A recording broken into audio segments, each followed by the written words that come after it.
स्वस्ति नेहाभिक्रमणा स्वस्ति नेहाभिक्रमणा स्वस्ति नेहाभिक्रमणा स्वस्ति प्रत्यवायो न विद्यते प्रत्यवायो न विद्यते प्रत्यवायो न विद्यते प्रत्यवायो न विद्यते नेहाभिक्रमणा स्वस्ति प्रत्यवायो न विद्यते नेहाभिक्रमणा स्वस्ति प्रत्यवायो न विद्यते नेहाभिक्रमणा स्वस्ति प्रत्यवायो न विद्यते नेहाभिकामना स्वस्ति प्रत्यवायो न विद्यते स्वल्पमप्यस्य धर्मस्य स्वल्पमप्यस्य धर्मस्य स्वल्पमप्यस्य धर्मस्य स्वल्पमप्यस्य धर्मस्य त्रायते महतो भयात् त्रायेतो महतो भयात् त्रायते महतो भयात् त्रायेते महतो भयात् स्वल्पमप्यस्य धर्मस्य त्रायते महतो भयात् स्वल्पस्य धर्मस्य त्रायते महतो भयात् नेहाभिक्रमणा स्वस्ति प्रत्यवायो न विद्यते स्वल्पमप्यस्य धर्मस्य त्रायते महतो भयात् नेहाभिक्रमणा स्वस्ति प्रत्यवायो न विद्यते स्वल्पमयश्च धर्मस्य त्रायेतो महतो भयात् व्यवसायात्मिका बुद्धि व्यवस्यामिका बुद्धि व्यवसायात्मिका बुद्धि व्यवस्थामिका बुद्धि एकेह कुरु नन्दन रेकेह गुरुनन्दन एकेह कुरु नन्दन रेकेह गुरुनन्दन व्यवसायेत्मका बुद्धि रेकेहं कुरु नन्दन व्यवसायमिका बुद्धि रेकेह गुरुनन्दन व्यवसायात्मिका बुद्धि रेकेहं कुरु नन्दन व्यवसायमिका बुद्धि रेकेह गुरुनन्दन व्यवसाय अलके बहु शाखाय नाच बहुशाखाय नाथ बहु शाखाय नन्ताच बहुशाखानन्दस्व बहु शाखा हन्यनन्ताच बहुशाखान्यनाथस्व बुद्धियो व्यवसायिनं बुद्धियो व्यवसायिनां बुद्धियो व्यवसायिनं बुद्धियो व्यवसायिनां बहुशाखायनन्ताच बुद्धो व्यवसायानां बहुशाखान्यनाथस्व बुद्धियो व्यवसायिनां व्यवसायात्मिका बुद्धि रेकेह कुरु नन्दन बहुशाखायनन्तं च बुद्धयो व्यवसायिनां व्यवसायिका बुद्धि रेकेह गुरुनन्दनं बहुशाखायनस्व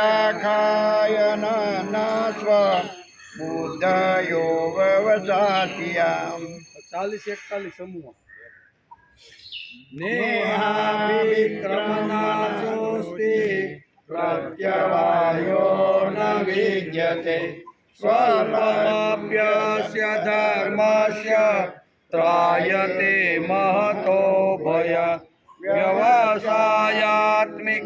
बुद्धि रेकेह कुरु नन्दन बहुशाखायनन्ता च बुद्धयो व्यवसायिनां हरि ओम् सुदेवसुतं देवं कंसचाणूरमर्दनं देवकी परमानन्दं कृष्णं वन्दे जगद्गुरु गुरुर्ब्रह्मा गुरुर्विष्णु गुरुर्देवो महेश्वर गुरु साक्षात् परब्रह्म तस्मै श्री गुरुवे नमः नारायणं नमस्कृत्यं नरं देव नरोत्तमं देवीं सरस्वती व्यासं ततो जयमुदीरये।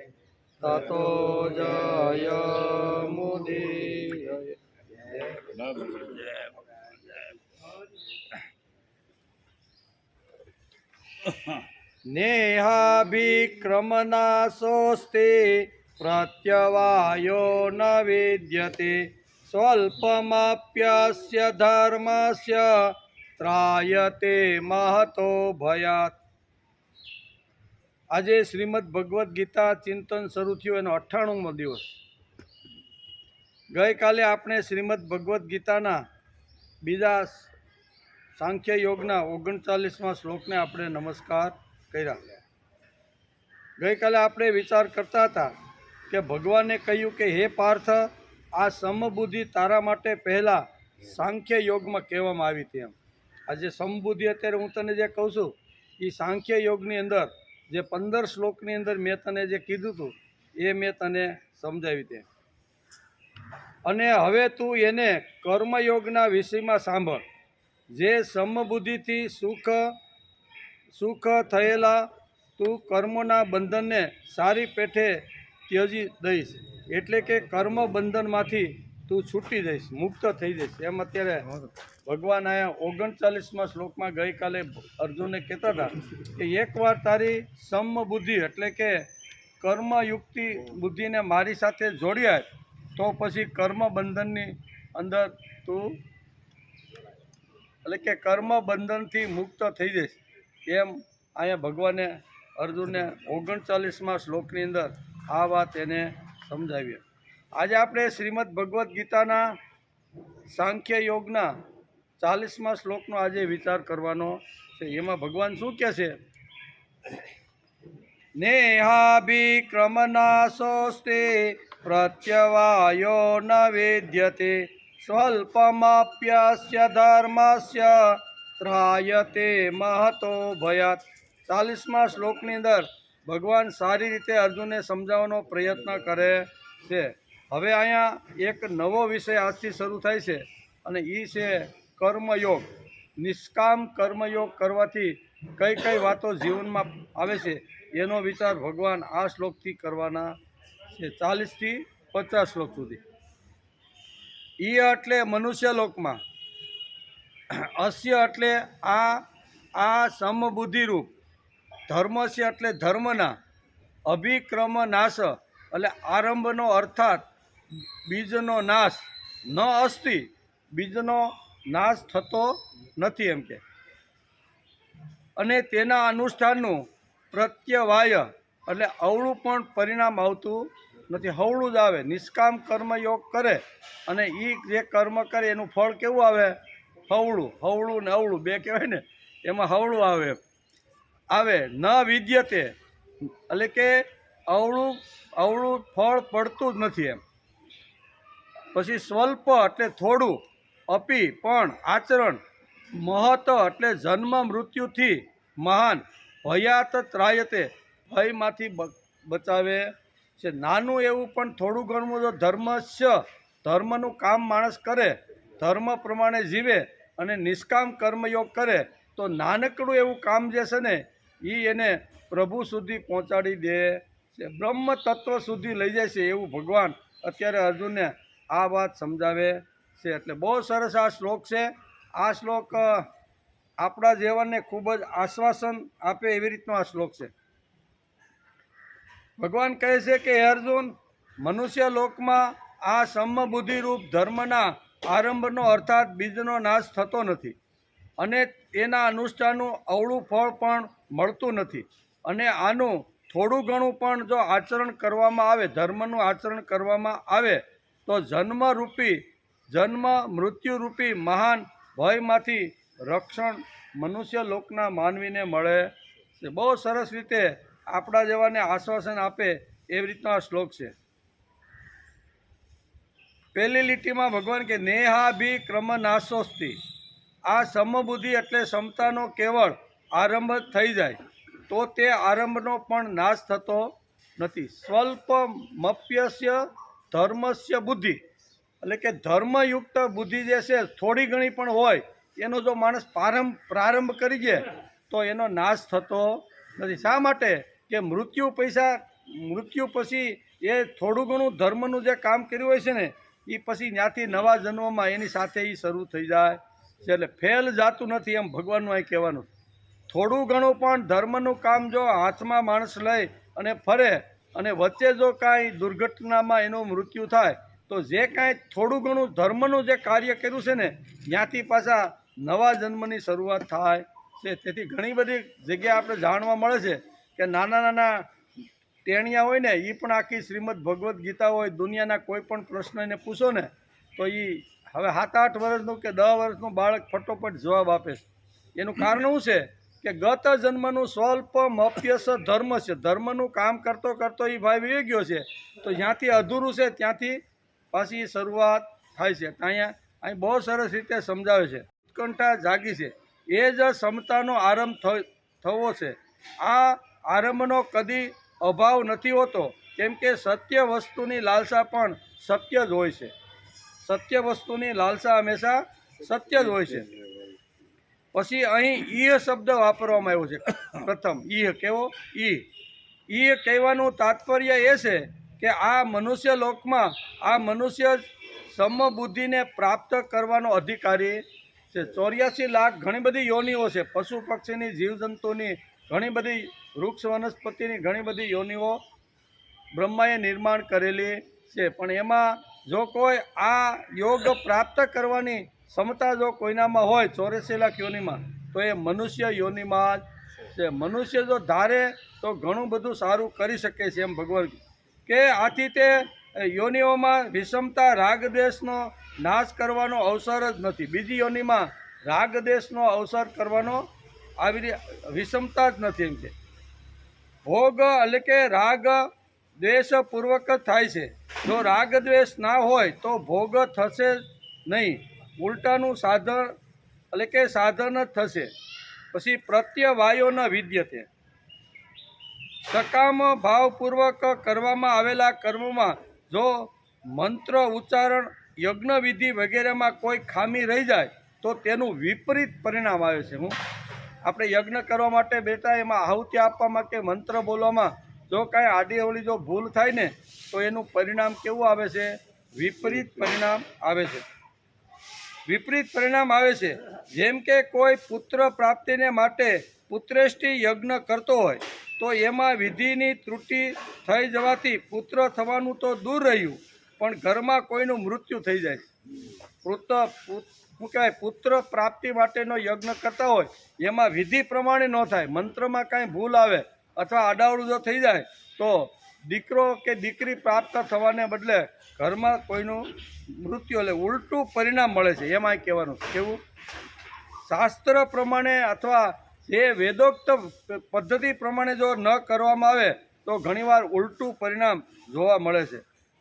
બીજી વાત છે કે અથવા વિધિની ખામી કરવાથી એટલું ઉલટું ફળ પણ ન મળે તો પણ પુત્ર પૂર્ણ અંગવાળો નથી જન્મતો. પરંતુ જે મનુષ્ય આ સમબુદ્ધિને પોતાના અનુષ્ઠાનમાં લાવવાનો પ્રયત્ન કરે છે તેના પ્રયત્નનું કે અનુષ્ઠાનનું કદી વિપરીત ફળ મળતું નિષ્કામ કર્મયોગની અહીં વાત ભગવાન કરે છે કે નિષ્કામ કર્મયોગ કરે અને એમાં જો કોઈ ત્રુટિ રહી જાય તો એમાં એને વિકૃત ફળ ભોગવવું પડતું નથી. કારણ કે ભગવાનની સાથે જોડાઈ ગયો છે. તેઓ સમબુદ્ધિ એટલે કેવું કે ભગવાનની સાથે જોડાઈ ગયેલો જે છે અને જે નિષ્કામ કર્મયોગ કરે છે અને એ નિષ્કામ કર્મયોગની અંદર જો કંઈ ભૂલ થાય તો એનું વિપરીત પરિણામ આવતું નથી. એમાંય ભગવાનને કહેવાનું છે તેના પ્રયત્નને કે અનુષ્ઠાનનું કદી પણ વિપરીત ફળ આવતું નથી, કારણ કે તેના અનુષ્ઠાનમાં ફળની ઈચ્છા જ નથી. નિષ્કામ કર્મયોગ કરતો હોય તેમાં ફળની ઈચ્છા નથી, અને ફળની ઈચ્છા રાખ્યા વગર કર્મ કરે અને એમાં જો ભૂલ પડે તો જેમ યજ્ઞમાં ભૂલ પડે ને ભોગવું પડે એવું અહીં એને ભોગવવું પડતું નથી. શા માટે કે એ જે કાંઈ કર્મ કરે છે એમાં સાતમા પડદે પણ એનો સ્વાર્થ હોતો નથી કે હું આ કર્મ કરું, યજ્ઞ કરું કે કોઈ પણ સત્કર્મ કરું તો મને આટલું મળે એવો કોઈ પ્રકારનો એનો હેતુ નથી. એને આ કહેવાય છે નિષ્કામ કર્મયોગ. એટલે ભગવાન આ 40મા શ્લોકથી નિષ્કામ કર્મયોગના 5 શ્લોકની અંદર અહીં સમજાવવાનો પ્રયત્ન કરે છે કે નિષ્કામ કર્મયોગ કરે તો કેવું રીતનું પરિણામ આવે. અહીં સમતા આવતા જ એટલે કે ફળેશા નથી રહેતી. આથી તેના અનુષ્ઠાનનું વિપરીત ફળ આવતું જ નથી, આવવાનો સંભવ પણ નથી. જે ભગવાન સાથે જોડાઈ ગયો અને નિષ્કામ કર્મયોગ કરતાં જો કાંઈ અવળું કાંઈ કામ થઈ જાય તો એને એ ભોગવું પડતું નથી, સંભવ જ નથી. વિપરીત ફળ શું છે તો કે સંસારમાં વિષમતાનું હોવું એ જ વિપરીત ફળ છે. સાંસારિક કોઈ કાર્યમાં રાગ હોવો અને કોઈ કાર્યમાં દ્વેષ હોવો એ જ વિષમતા છે. સત્કર્મ કરતી વખતે પણ જો રાગ દ્વેષ હોય તો એનું અવળું પરિણામ માણસને ભોગવવું પડે છે. પણ નિષ્કામ કર્મયોગ કરી અને ફળની અપેક્ષા રાખ્યા વગર જો કોઈ પણ માણસ જો આવી રીતનો યજ્ઞ કરે અથવા સત્કર્મ કરે અને એમાં કાંઈ થાય તો એને ભોગવવું પડતું નથી. અને આ જ વિષમતાથી જન્મ મરણ રૂપી બંધન થાય છે. પરંતુ મનુષ્યમાં જ્યારે સમતા આવે છે ત્યારે રાગ દ્વેષ રહેતો. નિષ્કામ કર્મયોગ માણસ જ્યારે કરે ને ત્યારે એમાં રાગ દ્વેષ હોતો નથી, અને રાગ દ્વેષ નહીં રહેવાથી વિષમતા પણ રહેતી નથી. તો પછી તેનું વિપરીત ફળ કેવી રીતે આવે? અહીં ભગવાન કે એનું વિપરીત ફળ આવે નહીં. એકવાર સમર્પણ ભગવાનને થઈ અને પછી જો કર્મ કરે અને એમાં જો કાંઈ આવી રીતનું અવળું કાંઈ થઈ જાય તો એનું ભોગવું પડતું નથી. એમ કહે છે આગળ કે સ્વલ્પમપ્યસ્ય ધર્મસ્ય ત્રાયતે મહતો ભયા. નાનું એવું પણ નિષ્કામ કર્મયોગનું ધર્મયુક્ત જો માણસ જો કામ કરે બરાબર તો એને ભય પામવાનું કોઈ કારણ નથી. આ સમબુદ્ધિ રૂપી ધર્મનું થોડુંક પણ અનુષ્ઠાન થઈ જાય, થોડી પણ સમતા જીવનમાં કે આચરણમાં આવી જાય તો મનુષ્ય આ જન્મ મરણ રૂપી મોટા ભયથી રક્ષણ કરી લેશે. જેવી રીતે સકામ કર્મફળ આપીને નષ્ટ થઈ જાય છે એવી જ રીતે સમતા એટલે ધન સંપત્તિ વગેરે કોઈ ફળ આપીને નષ્ટ નથી થતું. અર્થાત એનું ફળ નાશવંત ધન સંપત્તિ વગેરેની પ્રાપ્તિમાં નથી થતું. સાધકના અંતઃકરણમાં અનુકૂળ પ્રતિકૂળ વસ્તુ, વ્યક્તિ, ઘટના, પરિસ્થિતિ વગેરેની જેટલી ક્ષમતા આવી છે, જેટલી ક્ષમતા અટલ બની જાય છે, આ ક્ષમતાનો કોઈ પણ કાળમાં નાશ થતો નથી. યોગ ભ્રષ્ટથી સાધન વ્યવહારી જાય છે અને જેટલી સાધન સામગ્રી મળી જાય છે તેનો સ્વર્ગ વગેરે ઊંચા લોકમાં પણ વર્ષો સુધી ખૂબ ભોગવવા છતાં પણ એનો નાશ થતો. સ્વલ્પમપ્યસ્ય ધર્મસ્ય ત્રાયતો ભય. બહુ સરસ આ શ્લોકની અંદર આ લીટીની અંદર ભગવાન અર્જુને કહે છે કે ધર્મયુક્ત અથવા સમબુદ્ધિથી કરેલું જે નિષ્કામ કર્મયોગનું જે કર્મ છે ને એને સ્વર્ગ તો આપે છે, પણ સ્વર્ગની અંદર લાંબા સમય સુધી ત્યાં બધું સુખ સગવડતા ભોગવે છે. અને સુખ સગવડતા પૂરા થાય, ભોગવવાનું પૂરું થાય પછી જ્યારે પૃથ્વીલોકમાં આવે છે ત્યારે સૂચિનામ શ્રીમંતાનામ ગેહ યોગ ભ્રષ્ટો બી જાય છે. ત્યારે એનો જન્મ કોઈ શ્રીમંતના ઘરે સીધો, કેવો એને કાંઈ કમાવા જવાની જરૂર પડતી નથી, અથવા વિદ્વાન અને જ્ઞાની પુરુષ એવા બ્રાહ્મણને ત્યાં એનો જન્મ થાય છે. કોનો જન્મ?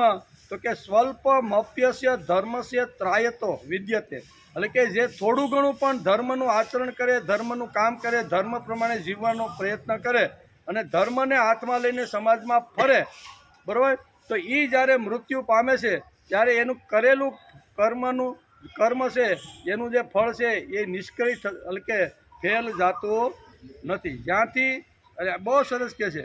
પછી ધર્મના બે વેદવ્યાસ લખે છે, ધર્મના બે પ્રયોજન છે.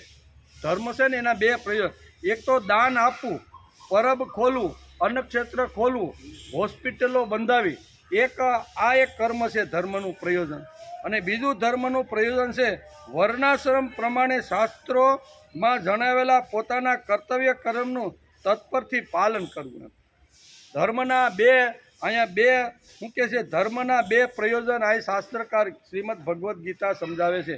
પહેલું પ્રયોજન આ ભગવદ્ ગીતા સમજાવે છે કે ધર્મનું પહેલું પ્રયોજન શું છે, તો કે માણસની પાસે વિત્ત આવે, સંપત્તિ આવે, ધન આવે અને સાત્વિક હોય તો એને વિચાર થાય કે ભગવાને મને આટલું પુષ્કળ ધન આપ્યું છે, તો સમાજની અંદર સમાજને ઘણી બધી જરૂરિયાતો છે, તો એ જરૂરિયાત પૂરી પાડવા માટે કોઈ હોસ્પિટલ બાંધે, કોઈ ધર્મશાળા બાંધે, કોઈ આવી રીતના નાના મોટા જે તળાવો બાંધે, બરાબર ને. તો આવું ઘણું બધું જે કામ છે ને એ કામ કરે, એને શું કહે છે, એ એટલે કે દાન કરવું, પરબ બાંધવા, અન્નક્ષેત્ર ખોલવું વગેરે, એ જે પરોપકાર કરે છે એ અહીંયા ધર્મનો બીજું પ્રયોજન છે. બીજા પ્રયોજનની અંદર અહીં કહે છે કે વર્ણાશ્રમ પ્રમાણે શાસ્ત્રોના જણાવેલા પોતાના કર્તવ્યનું તત્પરતાથી પાલન કરવું. વર્ણાશ્રમ બે વાત અહીં ભગવાને અર્જુનને સમજાવી છે. વર્ણાશ્રમ, વર્ણ અને આશ્રમ, એને છૂટું પાડી તો શું થાય? વર્ણ એટલે બ્રાહ્મણ, ક્ષત્રિય, વૈશ્ય અને શૂદ્ર, અને આશ્રમ એટલે બ્રહ્મચર્યાશ્રમ, ગૃહસ્થાશ્રમ, વાનપ્રસ્થાશ્રમ અને સંન્યાસાશ્રમ. અહીં કહે છે કે જેને જે આશ્રમ, વર્ણ અથવા આશ્રમ જે મળ્યો છે એની અંદર રત રહે અને જો એ કામ કરે તો આ ધર્મનું બીજું પ્રયોજન, આને ધર્મ કહેવામાં આવે છે. કેટલી લાંબી ચોટલી રાખી, કેટલું તિલક કર્યું, મંદિરે જાવશો કે નહીં? ના, અમે તો ધાર્મિક છીએ. શા માટે? તો કે અમે લસણ ડુંગળી ખાતા નથી. લસણ ડુંગળી નથી ખાતા એટલે ધાર્મિક નથી. શું કરો છો એના ઉપરથી ધાર્મિકતા નક્કી નથી કરતો એમ નહીં, એમ બરાબર ને. હું ડુંગળી લસણ ખાતો નથી, ફલાણું કરતો નથી, વ્યભિચાર કરતો નથી, ખોટું બોલતો નથી, ગાંડા ગદોડતો નથી એટલે હું ધાર્મિક, એવું નહીં. તું શું કરે છે, માનવ જીવન મળ્યા પછી માણસ કયું કર્મ કરે છે એના ઉપરથી આખો ધર્મ નક્કી થઈ જાય છે. તેથી અહીં ભગવાન અર્જુનને કહે છે કે હે અર્જુન, ધર્મના બે પ્રયોજન છે. એક પ્રયોજન એ છે કે માણસની પાસે સંપત્તિ હોય તો દાન આપવું. એમ માણસને ભગવાને જો સારી એવી સંપત્તિને વૈભવ આપ્યો હોય તો સમાજની અંદર કોઈ નાના મોટા કામની સમાજને જરૂર હોય તો હોસ્પિટલ વગેરે ઘણા બધા કામ હોય તો એ કરી આપવા. એ એક પહેલું પ્રયોજન છે. અને બીજું પ્રયોજન છે વર્ણાશ્રમ પ્રમાણે માણસ જીવન જીવવાનો પ્રયત્ન કરે. આ ધર્મનું બીજું પ્રયોજન છે. આમાં કાંઈ શ્રીમદ ભગવદ્ ગીતામાં કાંઈ એવું લાંબુ ટીલું કે લાંબી બેવેતની ચોટલી રાખો કે મંદિરે જાઓ છો કે ઉપવાસ કરો છો. આજે છે ને 11 કારણ કે આપણે 11 કે કેમ, તો કે આપણે આજે બાજરાનો રોટલો અને રીંગણાનો ઓળો ખાવો નથી. શું ખાવાના બાપા? તો કે આજે બધું ફરાળી આઈટમ બધી ખાવાના. કેવી? તો ખાવાનું તો તમે છોડ્યું નહીં એમ. તો એ એકાદશી કેમ કહેવાય? એકાદશી એને કહેવાય ને. એકાદશી એટલે 5 જ્ઞાનેન્દ્રિય, 5 કર્મેન્દ્રિય અને 11મું મન. 24 કલાક આ દિવસે આ 11 મારી ઇન્દ્રિયો છે ને એ પ્રભુ કાર્યમાં જ રત રહે, પ્રભુ સ્મરણમાં જ રત રહે, પ્રભુના માટે જીવવાનો પ્રયત્ન કરે. આ બધી ઇન્દ્રિયોનો જે વળાંક છે ને એ પ્રભુ તરફ વાળે તો એને ખરી એકાદશી કહેવામાં આવે છે. આપણે તો ખોરાકમાં ફેરફાર કરી નાખ્યું. એકાદશી આવે એટલે શું કરીએ? ખોરાકમાં ચેન્જ ઓફ ફૂડ, અંગ્રેજીમાં શું કહે ને, ચેન્જ ઓફ ફૂડ કરી નાખ્યું. ભાઈ આજે દરરોજ આપણે જે રૂટિનમાં ખાતા હોય એની જગ્યાએ આજે કાંઈક જુદું જ ખાવાનું તો ખરું. રોજ આપણે 3 કિલો ખાતા હોય તો આખા દિવસમાં 4 કિલો થઈ જાય આપણું. તો એને એકાદશી કહેવાય. એકાદશી એટલે મારા પગ આજે કોના માટે દોડ્યા? આજે મારા સ્વાર્થ માટે, મારા ભોગ માટે, મારા ધંધા માટે, મારા નોકરી માટે આજનો દિવસ મારો નથી. મારા પગ આજે દોડશે, મારા હાથ જે કાંઈ કામ કરશે, મારી વાણી જે કાંઈ બોલશે ને, મારી મારા કર્ણ જે સાંભળશે ને એ ફક્ત 24 કલાક ભગવાનની જ વાતો, ભગવાનનું જ નામ, ભગવાનનું કામ, બરાબર. પછી બારસને દિવસે ભલે આપણા વ્યવહાર જે કાંઈ હોય એ આપણે કરવાની છૂટ છે. તેથી શાસ્ત્રકારોએ આપણે આ એકાદશી શા માટે આપી કે 14 દિવસ તારે તારો ધંધો, તારી નોકરી, તારો ગૃહ સંસાર, ઘરની અંદર જે કાંઈ કામ કરવાનું હોય ને એ 14 દિવસ આપેલા છે. 14 દિવસ તારા માટે અને 1 દિવસ ભગવાન માટે. એમાં ભગવાનનો જ વિચાર, મારે જ્યાં જવાનું છે એની મારા કલ્યાણ માટેની તૈયારી કરવાની છે. એના માટે આપણા શાસ્ત્રકારોએ આપણે એકાદશી આપી છે. એટલે વર્ણ અને આશ્રમ આ બે જે વ્યવસ્થાઓ જે છે ને એને અહીંયા ધર્મનું પ્રયોજન અહીંયા શ્રીમદ ભગવદ્ ગીતા સમજાવે છે. પહેલું દાન આપવું, પછી પુણ્યશાળી કર્મો હોય ને, કામો જે ઘણા સમાજમાં જરૂરિયાત હોય લોકોને, બરાબર, તો એવા નાના મોટા કામ કરવા એ પણ એક ધર્મનો આખો એક વિભાગ છે. ખોટું નથી એમ. ભગવાને મૂડી આપી હોય તો ગમે ત્યાં ખોટે રસ્તે ન વાપરતા, થોડુંક સગવડતા મળે એવું જો થાય તો એ સારી વાત કહેવાય. તેથી ધર્મના બે પ્રયોજન શ્રીમદ ભગવદ્ ગીતાના આ 40મા શ્લોકની અંદર ભગવાન આપને સમજાવે છે. 40મો શ્લોક મહત્વનો એટલા માટે છે કે આમાં 3 વાતો ભગવાન આપને સમજાવવાના છે. કેટલી? ઘણીવાર આ અધ્યાય વાંચ્યા પછી અથવા આ શ્લોક વાંચ્યા પછી માણસને ઘણીવાર પ્રશ્નો ઊભા થતા હોય, તેથી એને આ જવાબ આપે છે. યોગયુક્ત બુદ્ધિ એટલે કર્મયોગના બારામાં સાંભળ, હું કોઈનો છું. આ એ મધુર ભાવ યોગ બુદ્ધિમાં છે. કેવો? હું કોઈનો છું. કદાચ તને શું કહેવાય, આગળ આપણે જો કે આત્મજ્ઞાન છે, તત્વજ્ઞાન છે, અથવા અહીંયા જે ભગવાને જે 15 શ્લોકની અંદર જે આત્મજ્ઞાન સમજાવ્યું એ કદાચ જો તને અઘરું પડતું હોય ને તો હું તને એક સુંદર મજાનો બીજો એક રસ્તો બતાવું છું. એને કહેવાય યોગ બુદ્ધિ. યોગ બુદ્ધિ, યોગ એટલે જોડાવું, અને મને ભગવાને જે બુદ્ધિ આપી છે ભગવાનની અંદર જોડી આપવાની. ભગવાનની અંદર જોડવાની એટલે હું કોઈનો છું એમ. આપણે ગઈકાલે જોતા હતા ને કે હું કોઈનો છું. મારી ઉપર દાખલે દીકરો એમ કે હું મારા બાપાનો છું. શા માટે?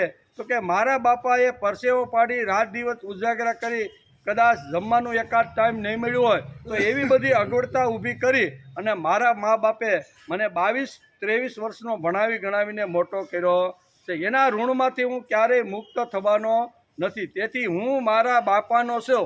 આ જો દીકરો કહેતો હોય તો એ બાપને પણ ગૌરવ લાગે. એટલે બાપને પણ ગૌરવ લાગે કે દીકરો પણ મને ભૂલ્યો નથી. એટલે કહે છે યોગ બુદ્ધિ એટલે કર્મયોગના બારામાં સાંભળ, હું કોઈનો છું. એ મધુર ભાવ યોગ બુદ્ધિમાં આવે. કેવો? નિષ્કામ કર્મયોગની અંદર આ વાત આવે છે. આ યોગ બુદ્ધિમાં કૃતજ્ઞતાનો પણ એક ભાવ છે. કરેલો પ્રેમ અને કરેલું કામ જે ન ભૂલે ને તેને માણસ કહેવાય. માણસ અને પશુનો અહીંયા શાસ્ત્રકારોએ થોડોક આમ ફેરફાર કર્યો છે કે માણસ અને પશુમાં ફરક શું? તો કે માણસને અને પશુમાં આટલો ફરક છે, જે કરેલું કામ અને કરેલો પ્રેમ જે ન ભૂલે એનું નામ માણસ, બરાબર. કરેલો પ્રેમ અને કરેલું કામ ન ભૂલે એનું નામ માણસ, અને કરેલો પ્રેમ અને કરેલું કામ ભૂલી જાય એનું નામ પશુ. પછી ભલે 2 પૈકી હાલતો હોય ને તો એને શું કહેવાય? પશુ કહેવામાં આવે છે. કરેલો પ્રેમ, મારા મા બાપે કેટલો પ્રેમ કર્યો છે, ત્યારે જ હું નાનાનો મોટો થાવ ને આ માણસને પ્રેમ યાદ રહેવો જોઈએ. પણ લગ્ન થાય અને ઘરવાળી આવે એટલે ઘણીવાર આ પ્રેમ ભૂલાઈ જતો હોય છે.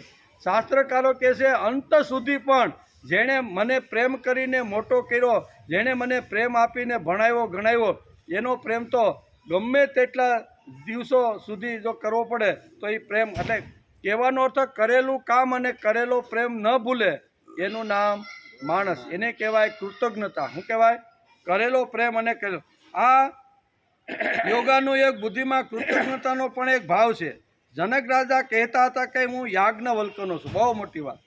આજે આપણે થોડું ઘણું હોય તો આપણે કહેતા નથી, પણ ગુરુની પાસે ગમે તેવો શિષ્ય હોય તો પણ એ કહે. યાજ્ઞવલ્કને ધ્યાનમાં રાખીને જનક રાજા કહેતા હતા. જનક રાજા કે યાજ્ઞવલ્ક મારા ગુરુ છે એમ ગૌરવથી સમાજને કહેતા હતા. હવે આટલા વૈદેહી રાજા, બરાબર ને, જેનો ભગવાને ગીતાની અંદર ઉલ્લેખ કર્યો છે, એવો રાજા એમ કહે છે કે હું યાજ્ઞવલ્કનો શિષ્ય છું. આ ખૂબ જોડાઈ જવું, કોઈની સાથે જોડાવાનો માણસે પ્રયત્ન કરવો જોઈએ. એટલે કે યાજ્ઞવલ્કનો શું, અને તેમાં તે ગૌરવ અનુભવતા, નાનપ નહીં, કેવા ગૌરવ અહીં જનક રાજા અનુભવતા. સાંદીપનીના શિષ્ય કેળવવામાં કૃષ્ણ અને સુદામા બંને ગૌરવ અનુભવતા હતા. કેવા? હું સાંદીપનીનો શિષ્ય છું, હું કોઈનો છું, આની અંદર મધુર ભાવ માણસને હોવો જોઈએ. વિશ્વામિત્રની સેવા કરવામાં રામ લક્ષ્મણ કદી થાકતા ન હતા. આરુણી, વેદ, ઉપમન્યુ કહેતા હતા કે ધૌમ્ય ઋષિ મારા ગુરુ છે અને એને મારો ઘાટ બરોબરનો ઘડી દીધો. આ ત્રણ જે વિદ્યાર્થીઓ છે, જે બરોબર વેદ છે, આરુણી છે અને ઉપમન્યુ એમ કહેતા હતા કે ધૌમ્ય ઋષિ અમારા ગુરુ છે, જેણે અમને પિંડા જેવા હતા એમાંથી સરસ મજાનો વાસણ બનાવી અને ચમકતા કરી અને જગતની અંદર અમને મૂક્યા છે. તેથી અમારા ગુરુનું ઋણ અમે ક્યારેય ચૂકવી શકતા નથી. એટલે હું કોનો છું? તો કે ધૌમ્ય ઋષિનો છું. હું ધૌમ્ય ઋષિનો છું. હું ગુરુ દ્રોણનો શિષ્ય છું. આમ ગૌરવ અનુભવતા અર્જુન થાકતો નહોતો. તેથી જ અર્જુન અંતઃકરણમાં રહેલા નાજુક ભાવ કુરુક્ષેત્રના મેદાનમાં આવતા જ એ નાજુક ભાવ એને જોવા મળ્યો. તેથી હથિયાર હેઠા મૂક્યાનું કારણ શું છે? અહીં કે હું દ્રોણા કોઈ ગમે ત્યારે અર્જુનને ગમે ત્યારે પૂછવાનું આવે અથવાનો જ્યારે પરિચય આપવામાં આવે ને ત્યારે અર્જુન એમ જ કહેતો હતો કે હું ગુરુ દ્રોણાચાર્યનો શિષ્ય છું. એટલે એ જે ભાવ છે ને એ ભાવ કુરુક્ષેત્રના મેદાનની અંદર આપણે જોવા મળ્યો. કુરુક્ષેત્રના મેદાનમાં એ કાંઈ ડરી ગયેલો હતો અથવા એ ભાગેડું હતો કે પલાયનવાદી હતો એવી વાત હતી નહીં. પણ સામે ગુરુ આવ્યા એટલે બધી વાત ખલાસ, એટલે હથિયાર હેઠા મૂકી જશે. એ પણ વાત છે. બીજી વાત, શુક્રાચાર્ય પાસે સંજીવની વિદ્યા પ્રાપ્ત કરવા જનાર કચ્છની જ્ઞાન નિષ્ઠા અને ગુરુ ભક્તિ સામે આપણું મસ્તક નમી જાય છે. ગૌડપદાચાર્યનું નામ આવતા શંકરાચાર્ય ભાવ વિભોર થઈ જતા હતા. શંકરાચાર્યના સ્તોત્ર આપણે બોલી છે ને, તો એ શંકરાચાર્યના ગુરુ હતો ગૌડપદાચાર્ય. એ જ્યારે કોઈ પણ લેખન કરતા હોય, સમાજમાં મળતા હોય અને જ્યારે ગુરુ એને યાદ આવે છે ને ત્યારે એ અહીં કહે છે કે ગુરુ જ્યારે યાદ આવે છે ત્યારે ભાવ વિભોર થઈ જતા હતા. પાશ્ચાત્યમાં પણ આપણે જેમ અહીંયા જે હું કોઈનો છું, હું ગુરુનો છું, હું મારા બાપનો છું, બરાબર ને, હું આવા ઋષિઓનો છું, હું સંતોનો છું, એ કહેવામાં જે માણસને ગૌરવ આપણે ભારતીય સંસ્કૃતિમાં છે, એમ વિદેશના લોકોની અંદર પણ જે મહાન જે લોકો થયા ને એ પણ એમ કોઈ કહે છે કે હું કોઈનો છું, મને કોઈના લીધે જ્ઞાન મળ્યું છે, મને કોઈના લીધે જીવન મળ્યું છે, મને કોઈના લીધે સમજણ મળી છે, એ વિદેશના લોકો પણ કહેતા હતા. તેથી અહીં કહે છે કે શુક્રાચાર્ય પાસે સંજીવની આવતા શંકરાચાર્ય ભાવ વિભોર થઈ જતા હતા. પાશ્ચાત્ય સંસ્કૃતિમાં પણ હું કોઈનો છું, સોક્રેટિસનો હું શિષ્ય છું એમ કહેવા પ્લેટો પોતાનું ગૌરવ અનુભવતો હતો. પ્લેટો નામનો જે અહીંયા શું કહે છે કે સોક્રેટિસનો શિષ્ય હતો, એ એમ કહેતો કે હું સોક્રેટિસનો છું. એટલે હું કોઈનો છું એમાં આનંદ છે. એમ કે હું કોઈનો છું એમ પ્લેટો મારા ગુરુ છે એમ કહેવામાં એરિસ્ટોટલને જીવન ધન્ય લાગતું હતું. ગૌરવની લાગણી અનુભવતા યોગ બુદ્ધિ જોડાઈ જવાથી આ બુદ્ધિ પવિત્ર થઈ. હું કોઈનો છું, કોઈની સાથે જોડાઈ જવાથી આપણી બુદ્ધિ પવિત્ર થઈ જાય છે. હું ભગવાનનો છું, હું ઋષિનો છું, હું સંતોનો છું, હું મહાપુરુષનો છું, હું મારા મા બાપનો છું, આ કહેવાનું માણસને ગૌરવ જો લાગે ને તો એને સમત્વ બુદ્ધિ કહેવામાં આવે. આ બુદ્ધિ પ્રમાણે જો જીવન જીવવા લાગે અને એમાં જો કાંઈ ભૂલ આવે તો ભગવાન કે એને કોઈ સજા કે કોઈ બીજું ખોટું ફળ મળતું. એટલે આ એની તાકાત છે. અને સાંખ્ય બુદ્ધિમાં શું છે? સાંખ્ય બુદ્ધિની અંદર જો કાંઈ આડું અવળું થઈ જાય ને, બરાબર, તો એના ખોટા પરિણામો. યજ્ઞ કરતા હોય ને કોઈ મંત્ર આડો અવળો જો બોલાઈ જાય ને તો પુત્ર પ્રાપ્તિને બદલે ઘરની અંદર કોઈનું મૃત્યુ. આ અઘરી વસ્તુ છે. નિર્ગુણ નિરાકાર જે છે ને એ બહુ અઘરી વસ્તુ છે. એટલે અહીં સગુણ સાકાર સ્વરૂપની વાત ભગવાન અત્યારે અર્જુનને સમજાવે છે. એમાં સમત્વ બુદ્ધિ છે. ભક્ત અને ભગવાન જોડાય એ યોગ બુદ્ધિ કહેવાય. ભક્ત અને ભગવાન જે જોડાઈ જાય એને યોગ બુદ્ધિ કહેવાય. ગુરુ અને શિષ્ય જોડાઈ જાય તો એને યોગ બુદ્ધિ કહેવામાં આવે છે. પતિ પત્ની જો જોડાઈ જાય તો એને યોગ બુદ્ધિ કહેવામાં આવે છે. બાપ દીકરો જોડાઈ જાય તો એને યોગ બુદ્ધિ કહેવામાં આવે. એકબીજાનો થવામાં જે આનંદ છે તે અહીંયા કે સાંખ્ય બુદ્ધિમાં નથી, યોગ બુદ્ધિમાં છે. સાંખ્ય બુદ્ધિમાં આટલો આનંદ મળતો નથી. પત્ની માટે આજે પતિ કેટલું કરે છે, કારણ કે પત્ની પતિને સમર્પિત થઈ ગઈ, આખું જીવન જ એણે અર્પી દીધું છે. એટલે પતિને એમ થાય છે કે આને સંભાળવાની સંપૂર્ણ જવાબદારી મારી છે. સમર્પણ એટલે કે જોડાઈ ગઈ છે. તેમ ભક્ત ભગવાન સાથે જો જોડાઈ જાય તો જવાબદારી કોની આવી જાય? બધી ભગવાનની આવી જાય. એમ ભક્ત ભગવાન સાથે એકવાર જોડાઈ જવો એને જ ભક્ત કહેવામાં આવે છે. તેથી શ્રીમદ ભગવદ્ ગીતાના બીજા અધ્યાયની અંદર ભગવાન અર્જુનને કહે છે, નેહાભિક્રમનાતોસ્તિ પ્રત્યવાયો ન વિદ્યતે સ્વલ્પમપ્યસ્ય ધર્મસ્ય ત્રાયતે મહતો ભયાત. મનુષ્ય લોકમાં આ સમબુદ્ધિ રૂપ ધર્મનો આરંભ અર્થાત બીજનો નાશ થતો, ધર્મનો આરંભ કરે, નિષ્કામ કર્મયોગ કરે તો એનો નાશ થતો નથી અને એના અનુષ્ઠાનમાં અવળું ફળ પણ મળતું. અનુષ્ઠાન કરતાં કરતાં જો ભૂલ પડે તો એનું અવળું ફળ પણ મળતું નથી. અને આને થોડું પણ આચરણ કરે, ધર્મનું પણ થોડું આચરણ કરે તો જન્મ મૃત્યુરૂપી મહાન ભયમાંથી રક્ષણ થાય છે. એમ આ ભગવાન આ શ્લોક બીજા અધ્યાયના અહીંયા 40મા શ્લોકની અંદર ભગવાન અર્જુનને આ વાત સમજાવે. બહુ સરળ રીતે સમજાવવાનો ભગવાને પ્રયત્ન કર્યો છે. એક સાંખ્ય બુદ્ધિ છે. કેવી? હવે આ બે બુદ્ધિને આપણે સમજી લઈએ, નહીંતર ગોટાળો થાય કે હવે સાંખ્ય તો સારું અઘરું પડ્યું, તો આ યોગ બુદ્ધિ એટલે હું? તો અહીં કહે છે કે એક સાંખ્ય બુદ્ધિ છે અને બીજી યોગ બુદ્ધિ છે.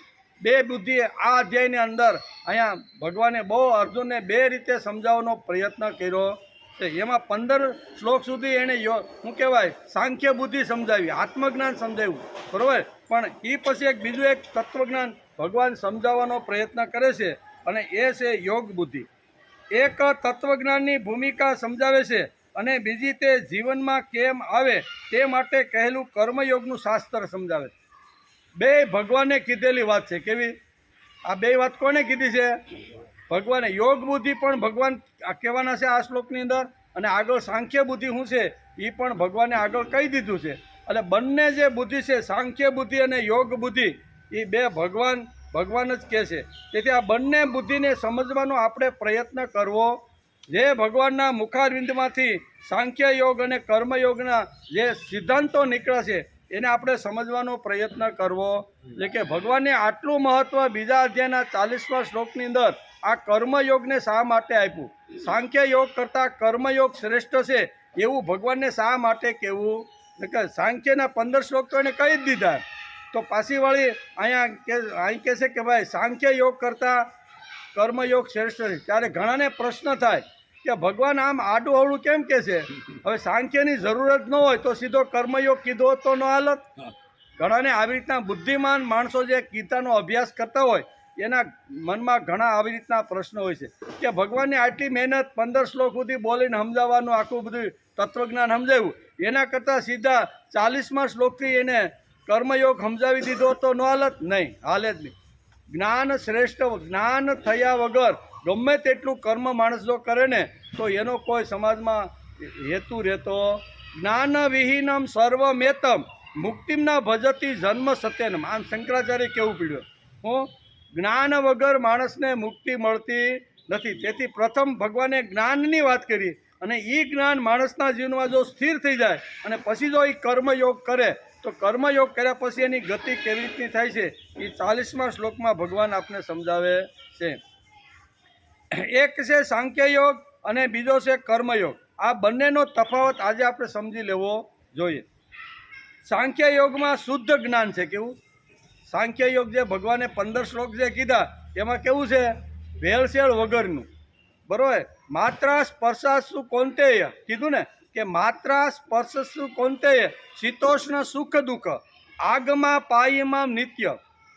આ બધી વાતો ભગવાને જે તત્વજ્ઞાનમાં કીધી એ આખી કોને અનુસંધાન? શુદ્ધ જ્ઞાન છે, એમાં કોઈ ભેળભાળ નથી. હે ભગવાન અત્યારે કે હે અર્જુન, અત્યારે માત્રા સ્પર્શાસ્તુ કોંતે શીતોષ્ણ સુખ દુઃખ. શીત એટલે ઠંડુ અને ઉષ્ણ એટલે ગરમની અંદર સમજાવીશ.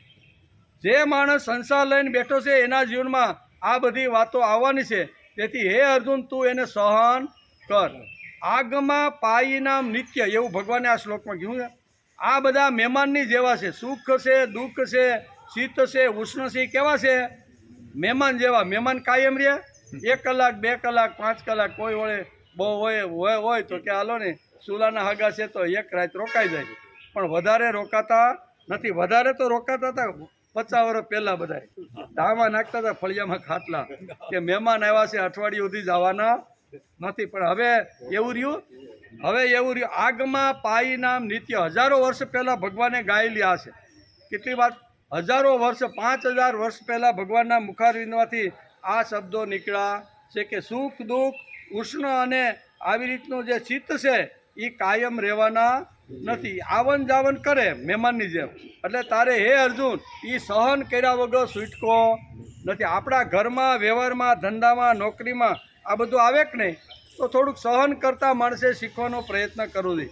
એને કહે છે શુદ્ધ જ્ઞાન. અને અહીંયા કર્મયોગની અંદર શુદ્ધ કર્મ, આટલો તફાવત છે. એકમાં શુદ્ધ જ્ઞાન છે અને એકમાં શુદ્ધ કર્મ છે. બીજામાં સ્વસ્મૃતિની ઓળખ છે. સાંખ્ય યોગની અંદર સ્વસ્મૃતિની ઓળખ છે અને કર્મયોગની અંદર સ્વસમજનો રસ્તો છે. સ્વસમજનો રસ્તો છે. સાંખ્ય યોગમાં સમ્યક જ્ઞાન છે અને કર્મયોગની અંદર સમ્યક કર્મ છે. સાંખ્ય યોગમાં સંન્યાસ સમજાવ્યો છે અને અત્યારે ભગવાન કર્મયોગમાં સંસાર સમજાવે છે કે સંસારમાં રહીને પણ થોડું ઘણું ધર્મનું કાર્ય જો નિષ્કામ કર્મયોગથી કરે ને તો સંસારી માણસ બંધનમાંથી મુક્ત થઈ જાય છે. એટલે એક સમજાવે છે સાંખ્ય, સમજાવે છે સંન્યાસ, અને કર્મયોગ સમજાવે છે સંસાર અને આ બે વાતો એ સમજાવે છે. પછી સાંખ્ય આપને સમજાવે છે સમર્થ માર્ગ છે. કેવો? આ માર્ગ કોઈ જેવો તેવો સાંખ્ય બુદ્ધિથી માણસ જો કામ કરવા લાગે તો એ સમર્થ માર્ગ છે. પણ કર્મયોગની અંદર મહાન સમર્થ માર્ગ છે. આગળ વિશેષણ એના કરતાં પણ કેવો? સાંખ્ય યોગ તો એટલે કે જ્ઞાન તો શ્રેષ્ઠ છે જ, પણ અહીંયા કર્મયોગ મહાન સમર્થ છે એમ ભગવાન અહીંયા બહુ સરસ રીતે સમજાવે છે. સાંખ્ય યોગમાં હું સ્વતંત્ર છું. કેવું? સાંખ્ય યોગ એટલે ભગવાનની સાથે ડાયરેક્ટ, એમાં મૂર્તિની જરૂર નહીં. આપણે નિર્ગુણ નિરાકાર કહીએ છીએ ને એને સાંખ્ય કહે, તો કે સીધું ડાયરેક્ટ ભગવાન સાથે એનું જોડાણ હોય છે, એટલે એ સ્વતંત્ર હોય છે. અને જ્યારે અહીંયા યોગમાં હું કોઈનો છું, કોઈની સાથે બંધાઈ ગયેલો, હું મારા મા બાપનો છું, ગુરુનો છું, ભગવાનનો છું, એ અત્યારે અહીંયા કર્મયોગની અંદર આવે છે. યોગ એટલે જોડાઈ જવું, આટલો તફાવત છે. સમજણથી ઉપર જવાનું છે. સાંખ્ય યોગમાં શું છે? જ્ઞાનથી, સમજણથી ધીમે ધીમે એક પગથિયા પછી બીજું પગથિયું જાય એમ ઉપર જવાનું છે. અને સમર્પણ અહીં કહે છે કે ભક્તિ માર્ગમાં અથવા કર્મયોગની અંદર માણસે સમર્પણ, એકવાર ભગવાનને ભક્ત સમર્પણ થઈ ગયો એટલે જવાબદારી કોની આવે? ભગવાનની આવી જાય છે. અહીં સમર્પણની વાત કરી છે. પછી થોડી જ્ઞાન એટલે કે સાંખ્ય યોગમાં થોડી લુકાશ છે અને અહીંયા કર્મયોગની અંદર ભાવની ભીનાશ છે. બ્રહ્મની કલ્પના સાંખ્ય યોગની અંદર છે અને ભગવાનની કલ્પના કર્મયોગમાં છે. આ બેનો થોડો ઘણો તફાવત આપણે જોઈશું કે સાંખ્ય યોગ અને કર્મયોગમાં કેટલો તફાવત છે. ભગવાને અહીંયા એક જ શ્લોકની અંદર 2 વાત શા માટે સમજાવી? કર્મયોગ પણ સમજાવ્યો અને જ્ઞાન યોગ એટલે કે સાંખ્ય યોગ પણ સમજાવ્યો છે. તો બેનો તફાવત આપણે જરીક જોવો જોઈએ. અહીં કહે છે કે બ્રહ્મની કલ્પના સાંખ્ય યોગમાં છે અને ભગવાનની કલ્પના અહીંયા કર્મયોગમાં છે. પછી સાંખ્ય યોગના રચયિતા કપિલ મુનિ છે. કેવા? સાંખ્ય યોગની જે રચના કરી એ કપિલ મુનિ છે અને કર્મયોગના જે રચયિતા છે તે પતંજલિ ઋષિ છે એમ કે. પછી વિચારો કારિકામાં છે અને અહીંયા કર્મયોગની અંદર જે વિચારો છે એ સૂત્રાત્મક રીતે આપેલા છે.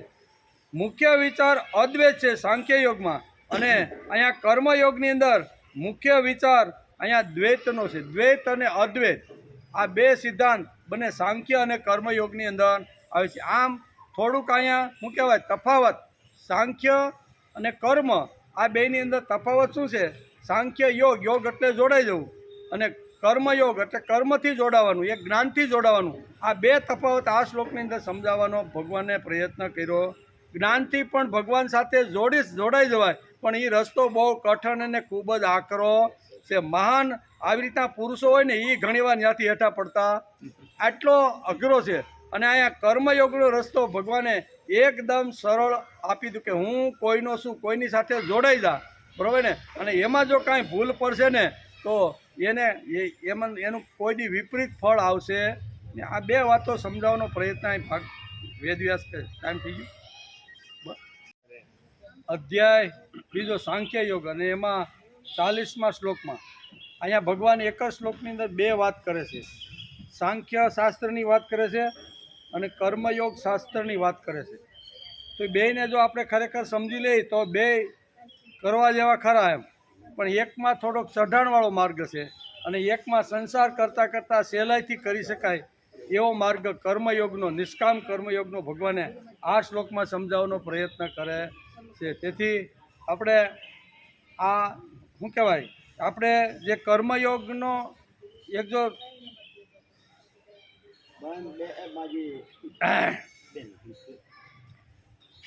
ભગવાન કેવી રીતના આપણે સહારે અને મદદ કરે છે એના ઘણા બધા ઉદાહરણો આપી શકાય, બરાબર ને. તો એમાં આપણે આની પહેલાં પણ એકવાર વાત કરી હતી કે સેનાનાઈ નામનો એક વાણંદ હતો, બરાબર. અને કાશીમાં રહીએ.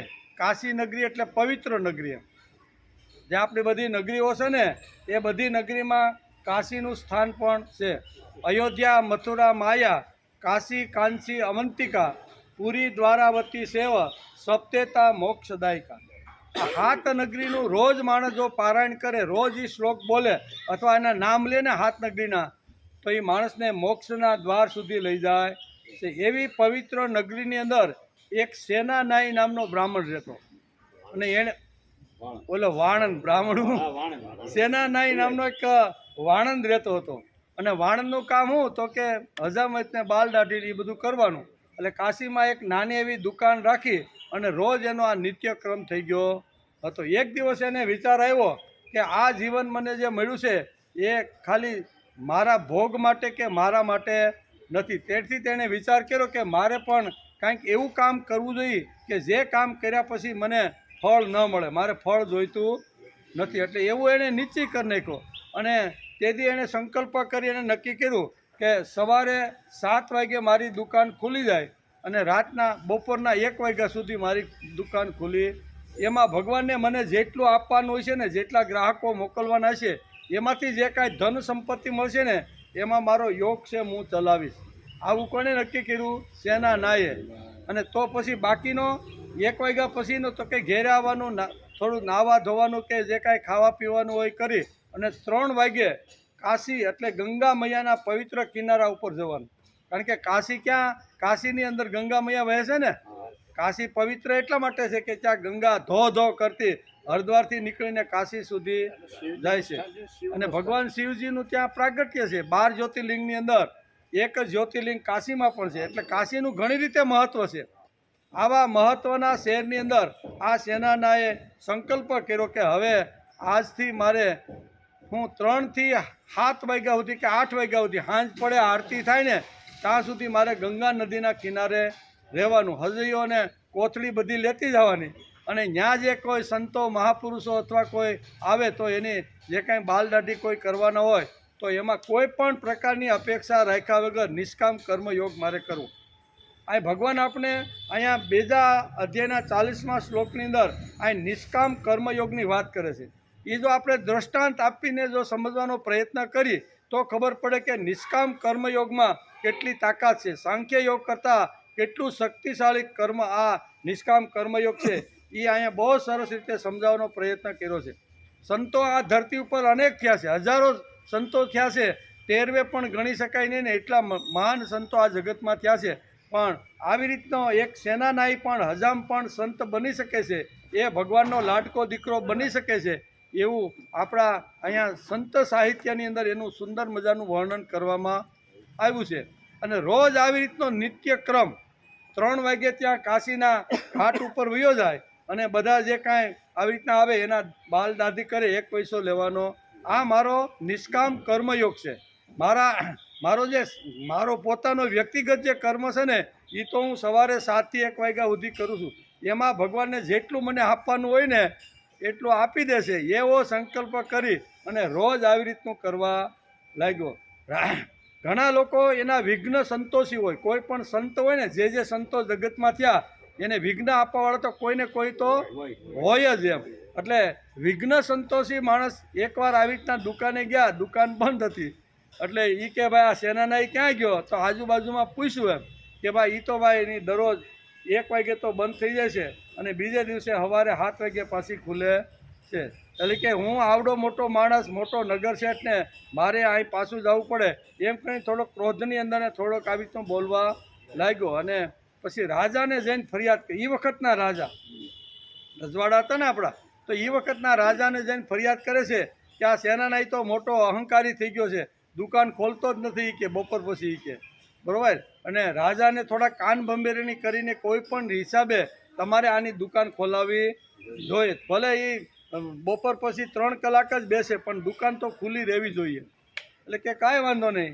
એટલે રાજાએ એના જે માણસો હોય પ્રધાન સહિત બધાને બોલાવીને કીધું કે આવતીકાલે સેનાનાઈને દરબારમાં બોલાવો.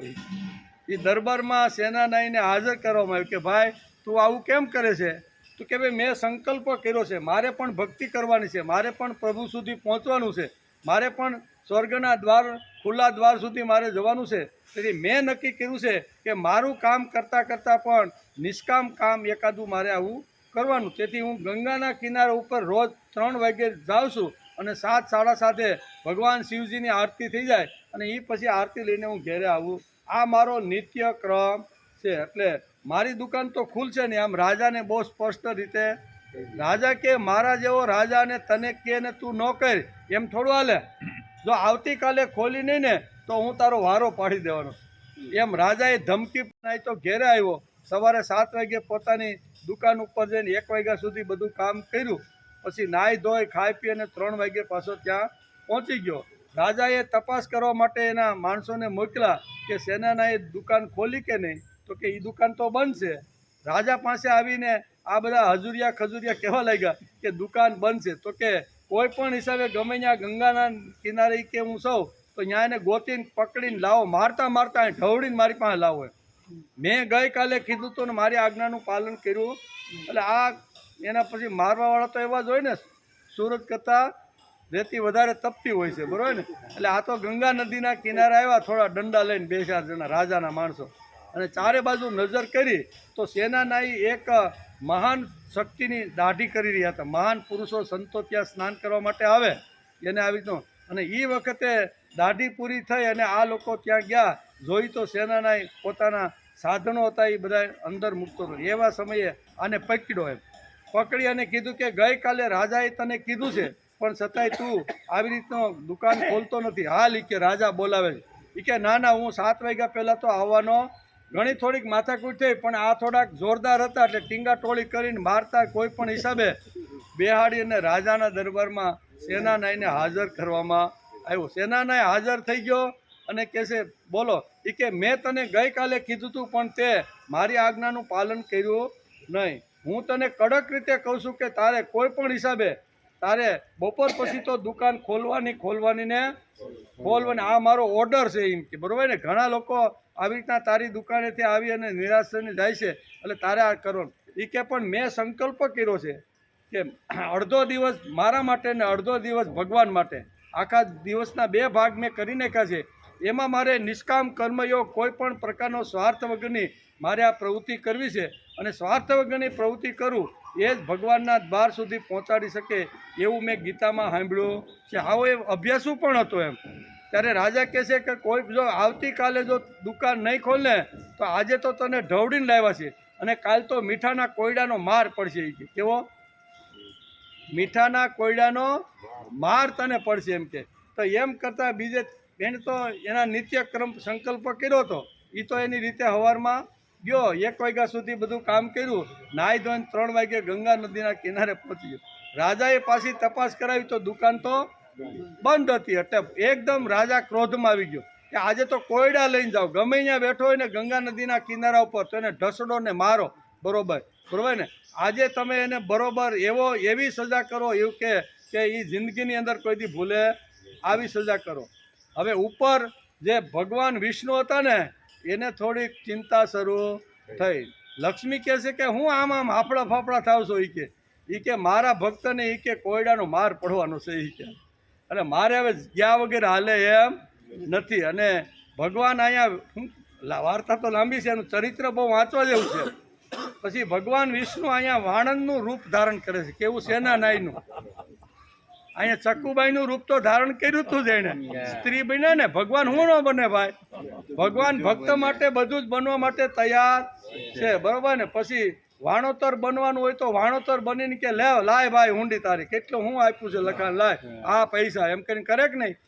ભગવાન માટે જે ઘસાય છે, ભગવાન માટે જે કામ કરે છે, ભગવાનનો જે બની જાય છે, અને ભગવાન માટે જે જીવન જીવે છે ને, એની સંપૂર્ણ જવાબદારી ભગવાન પોતે જ ઉપાડી લે છે. આ યોગની અંદર, કર્મયોગની અંદર ભગવાન આ વાત સમજાવે છે, બરાબર, કે હું કોઈનો શું મૂળ વસ્તુ આ કે હું ભગવાનનો શું. એકવાર ભગવાનનો બની જાય તો જવાબદારી બધી ભગવાનની આવે છે. હવે બની ઘટના એવી કે ભગવાન તો થેલીની અંદર હજયો અને બધી કાતરને ભગવાન પોતે જ લઈ અને સેનાનાયનું રૂપ ધારણ કરી અને અહીંયા આવી ગયા. સેનાનાયનું રૂપ ધારણ કર્યું અને એ તો દુકાન શું કહેવાય, એ તો દુકાન ખોલી અને એ તો બધું કામ કરવા લાગ્યા. હવે આ બાજુ પેલા માણસો હતા ને, એ ગંગા કિનારે ગયા તો આ કોઈની દાઢી કરતો તો ત્યાંથી ઉપાડ્યો, કોયડાના મારતો બરોબર ને.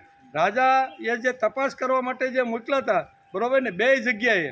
તો રાજા કહે છે કે થયું તો એક અહીં કે ભાઈ એ તો અહીંયા દુકાનની અંદર બેહીને દાઢિયું કરે છે, અને બીજા હમાસા લઈને ઢવડતા કે દાઢી નહીં, આ અહીંયા બેઠો તો ગંગા નદીના કિનારે અને એને અમે લઈને આવ્યા છીએ એમ. એટલે કહેવાનો અર્થ કે ભગવાન પણ સેનાનાય રાજા કહે છે આ બધું શું છે એમ, કે બે સેનાનાય ક્યાંથી આવ્યા કે. એટલે કહેવાનો અર્થ કે જે ભગવાનની સાથે જોડાઈ જાય છે, ભગવાનનો જે બની જાય છે કે ભગવાન હું આજથી તારો, એવું જો કોઈ માણસ જો કહી દે તો જવાબદારી બધી ભગવાનની આવી જાય છે. તેથી આવા ઘણા બધા પ્રસંગો ભારતીય સંસ્કૃતિની અંદર ઘણા બધા સંતોના એવા છે કે ભગવાન પોતે પણ પરીક્ષા લેવા માટે આવે અને એ પરીક્ષામાંથી અહીંયા ભક્ત પાસ પણ થઈ જાય છે. તે ત્યારથી સેનાનાયનું આવી રીતનું ચરિત્ર છે. કહેવાનું કે બધા જ લોકો પછી ભલે સામડાની અંદર બૂટ બનાવતો હોય કે કોઈના આપણે હાંકતા હોય ને ઊંટ બનાવતો હોય, પણ એવા લોકોને ત્યાં પણ ભગવાન જઈ અને દર્શન આપે છે. કહેવાનો અર્થ કે જેને આવી રીતનું જેની બુદ્ધિ, યોગ બુદ્ધિ જેની થઈ છે ને, એની સંપૂર્ણ જવાબદારી ભગવાન પોતે જ ઉપાડી લે છે. તેથી આ શ્લોકની અંદર ભગવાન કહે છે, સાંખ્ય જો જીવનનું અંતિમ ધ્યેય હોય તો ભગવાન યોગશાસ્ત્ર શા માટે કીધું. બે વસ્તુ છે એમ કે તે પણ આપણે સમજવું જોઈએ. પ્રવૃત્તિ લક્ષણ વૈદિક ધર્મ અને નિવૃત્તિ લક્ષણ વૈદિક ધર્મ, આ બંને ધર્મો વેદે કહ્યા છે અને ભગવાનના મુખારવિંદમાંથી આ બંને ધર્મો નીકળ્યા છે. બંને ધર્મો ભગવાને જ કીધેલા છે. કયા? તો કે પ્રવૃત્તિ લક્ષણ વૈદિક ધર્મ. એટલે માણસે પ્રવૃત્તિ કરવી જોઈએ. પ્રવૃત્તિ માટે બે આશ્રમ આપને આપી દીધા, અને નિવૃત્તિ લક્ષણ વૈદિક ધર્મ એ પણ ભગવાને સમજાવ્યો છે. એ નિવૃત્તિના બે આશ્રમ આપી દીધા છે. આ બંને વાતો ભગવાને સમજાવી છે અને એ વેદની અંદર એનો સારો એવો ઉલ્લેખ કરવામાં આવ્યો છે. એમ કે બંને ભગવાને કીધું છે. કયા છે? ભગવાને પ્રથમ સાંખ્ય કહ્યું અને હવે એ યોગ શાસ્ત્ર સમજાવ. એ શાસ્ત્ર હવે 40મા શ્લોકથી શરૂઆત ભગવાન કરવાના છે. બંને ધર્મો ભગવાને શા માટે સમજાવ્યા? બંને ધર્મો કલ્યાણનું સાધન છે. શું છે? વેદવ્યાસ લખે છે કે બંને ધર્મો ભગવાને સાંખ્ય અને કર્મયોગ, આ બંને ધર્મો આમાં શા માટે સમજાવ્યા? તો કે બંને જે ધર્મો છે ને એ કલ્યાણના માર્ગ સુધી, એટલે ભગવાનના પગ સુધી આ બંને માર્ગો માણસને લઈ જાય છે. બે ખોટા, એક મોટો ને એક નાનો એવું પણ નથી. બંને શ્રેષ્ઠ છે, પણ જેની જેવી લાયકાત, જેની જેવી શક્તિ, એ પ્રમાણે સાધના કરીને એ બંને માર્ગો ભગવાન સુધી લઈ જાય છે. જેણે જીવનનું કલ્યાણ કરવાનું છે, અંતિમ લક્ષ્ય સાધવું છે, તેણે વેદોએ કહેલા બંને ધર્મો જાણવા અને સમજવા જોઈએ, અને પછી એમાંથી એકાદ ઉપાડી અને એ પ્રમાણે ચાલવાનો પ્રયત્ન માણસે કરવો જોઈએ. 40મા શ્લોકમાં ભગવાન કર્મયોગની સ્તુતિ કરે છે, પરંતુ સાંખ્ય યોગ કરતાં કર્મયોગમાં વિશિષ્ટતા શું છે તે આપણે સમજી લેવું. સાંખ્ય યોગ કરતાં કર્મયોગની અંદર વિશિષ્ટતા શું છે એ આપણે સમજી લેવું જોઈએ. એ આપણે સમજવું જોઈએ. તેથી કર્મયોગમાં વિશિષ્ટતા શું છે તે સમજવું જોઈએ, અને એ આ ભગવાન સમજાવે છે. તેથી મહત્વનો અને સઢિયાતો આ કર્મયોગ છે. હવે પછીના શ્લોકમાં સારી રીતે રુચિ ઉત્પન્ન થવી જોઈએ. આથી આ શ્લોકમાં ભગવાન નેહાભિક્રમ નાસ્તિ આમ કહી અને નેહાભિક્રમ નાશોસ્તિ, આના આરંભનો પણ નાશ થતો. આ જે નેહાભિક્રમ નાશોસ્તિ એટલે જે ધર્મમય કામની જે શરૂઆત કરે છે એનો કોઈ દી નાશ થતો નથી. એમ કે થતો નથી. રુચિ ઉત્પન્ન કરવા અને નિષ્કામ કર્મયોગનું મહત્ત્વ સમજાવવા ભગવાન 40મા શ્લોકમાં આ વાત સમજાવે છે.